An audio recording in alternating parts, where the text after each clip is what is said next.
بأقل مجهود النادي الأهلي بيفوز على نادي الداخلية في دور ال16 من كأس مصر. أهلا وسهلا بيكم أحبابي وأصدقائي، ما تنساش تعمل لايك وكمان ما تنساش تتابعنا وتضغط علامة الاشتراك علشان يوصلك كل جديد. بهدف عالمي لبيرسي تاو وتمريرة خادعة من محمد مجدي قفشة، النادي الأهلي بيحرز الهدف الأول في الشوط الأول من المباراة لبيرسي تاو.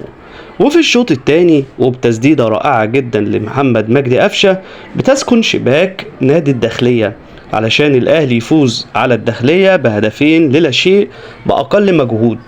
النادي الأهلي بيتأهل لربع النهائي علشان يلاعب نادي النصر إن شاء الله في دور الثمانية يوم الخميس اللي جاي إن شاء الله بإذن الله تعالى.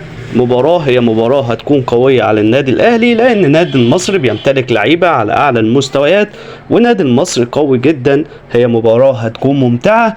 ألف مليون مبروك للأهلي والجماهير. برأيك واكتب لنا في كومنت وقول لنا مين هو رجل مباراة النهاردة الأهلي والداخلية، وكمان ما ننساش ان علي معلول بيهدر ركلة جزاء لتصطدم بالعارضة. برأيك مين هو رجل المباراة؟ اكتب لنا في كومنت وتابعونا علشان تعرفوا كل جديد اول باول.